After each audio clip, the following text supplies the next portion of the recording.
Is your grandma wrong about cracking knuckles and arthritis?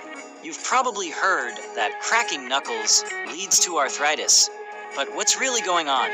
The sound comes from gas bubbles popping in the synovial fluid, not bones grinding. Studies show no connection between knuckle cracking and arthritis. None. So next time someone warns you, crack a knuckle and tell them Mythcracker says you're good. Crack those knuckles and enjoy life without fear. Follow for more myth-busting facts you can share with friends.